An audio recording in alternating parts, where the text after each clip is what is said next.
அண்மை செய்தியை பார்த்து வருகிறோம். கேப்டன் விஜயகாந்த் நினைவிடத்தில் அதிமுக பொதுச் செயலாளர் எடப்பாடி பழனிசாமி மரியாதை செலுத்தி வருகிறார். கூடுதல் விவரங்களை செய்தியாளர் லதா வழங்க கேட்கலாம். லதா, வணக்கம். கள தகவல்கள் என்ன? வணக்கம். முதல் முறையாக தேமுதிக அலுவலகத்திற்கு வருகை தந்துள்ள எடப்பாடி பழனிசாமி தற்பொழுது விஜயகாந்தினுடைய நினைவிடத்தில் மரியாதை செலுத்தி வருகிறார். உடன் அதிமுக நிர்வாகிகளும் உடன் இருக்கிறார்கள். அதே போல தேமுதிக கட்சியினுடைய பொதுச் செயலாளர் பிரேமலதா விஜயகாந்த், மேலும் சுதீஷ் துணை பொதுச் செயலாளர் சுதீஷ், விஜய பிரபாகரன் உள்ளிட்ட பலரும் உடன் இருக்கிறார்கள். முதல் முறையாக தேமுதிக அலுவலகத்திற்கு வருகை தந்துள்ள நிலையில் எடப்பாடி பழனிசாமி வருகை தந்துள்ள நிலையில் தற்பொழுது மரியாதை செலுத்தி வருகிறார். குறிப்பாக முன்னாள் அமைச்சர்கள் திண்டுக்கல் சீனிவாசன் உள்ளிட்ட பலரும் உடன் இருக்கிறார்கள். அந்த காட்சிகளை தான் நாம் தற்பொழுது பார்த்து வருகிறோம்.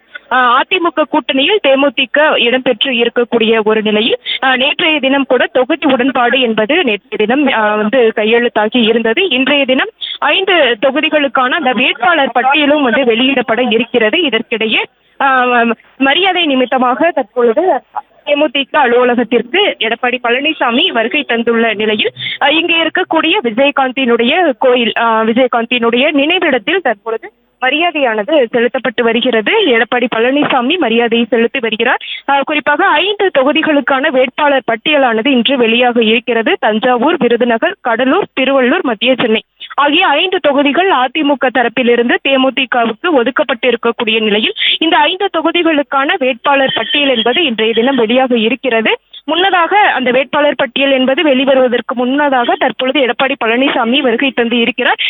மேலும் இவர் முன்பாக அந்த வேட்பாளர்கள் அறிவிக்கப்பட இருப்பதாகவும் நமக்கு அந்த தகவலானது கிடைத்திருக்கிறது. மேலும் அந்த 5 தொகுதிகளுக்கான வேட்பாளர்கள் இவரிடம் வாழ்த்து பெறுவார்கள் என்றும் தெரிவிக்கப்பட்டு இருக்கிறது.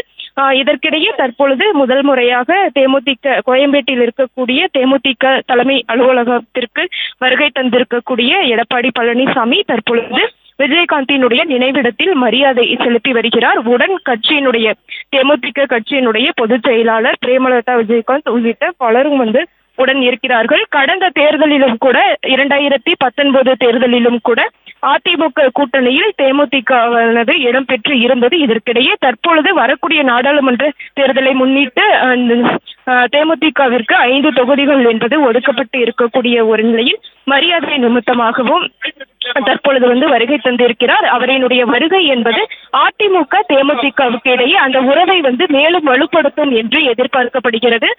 எடப்பாடி பழனிசாமி குறிப்பாக அதிமுகவினுடைய பொதுச் செயலாளரும் அதே போல எதிர்கட்சி தலைவருமான எடப்பாடி பழனிசாமி தேமுதிக அலுவலகம் வருகை என்பது தேமுதிக தொண்டர்கள் முதல் நிர்வாகிகள் என அனைவருக்கும் இது ஒரு உற்சாகத்தையும், தேர்தலில் ஒரு உத்வேகத்தை, தீவிரமாக பணியாற்றக்கூடிய ஒரு உத்வேகத்தையும் கொடுக்கும் என்று நாம் எதிர்பார்க்கலாம். மேலும் பார்த்தோம் என்றால் வரக்கூடிய தேர்தலுக்கு இது அதிமுக தரப்புக்கும் அதே போல தேமுதிக தரப்புக்கும் ஒரு நல்ல உறவை மேலும் வலுப்படுத்தும் என்று எதிர்பார்க்கலாம். அந்த அடிப்படையில் தற்பொழுது எடப்பாடி பழனிசாமி வருகை தந்திருக்கிறார். அவரை வரவேற்ற பொதுச் செயலாளர் கட்சியினுடைய, அதாவது தேமுதிக கட்சியினுடைய பொதுச் செயலாளர் பிரேமலதா விஜயகாந்த் உள்ளிட்டோர் அவரை வரவேற்ற நிலையில் தேமுதிக அந்த விஜயகாந்தினுடைய நினைவிடத்தில் மரியாதை செலுத்தி இருந்தார்கள். தொடர்ந்து தற்பொழுது எடப்பாடி பழனிசாமி தேமுதிக அலுவலகத்திற்குள் வருகை தந்து இருக்கிறார். தொடர்ந்து இவர் நிர்வாகிகள், தேமுதிக நிர்வாகிகளையும் மரியாதை நிமித்தமாக சந்திக்க இருக்கிறார். இது தேமுதிக நிர்வாகிகள், தொண்டர்கள் என அனைவருக்கும் ஒரு உற்சாகத்தையும் உத்வேகத்தையும் அளிக்கும் என்று நாம் எதிர்பார்க்கலாம். முழு விவரங்களுக்கு நன்றி லதா. செய்திகளை உடனுக்குடனும் துல்லியமாகவும் தெரிந்து கொள்ள சப்ஸ்கிரைப் பண்ணுங்க.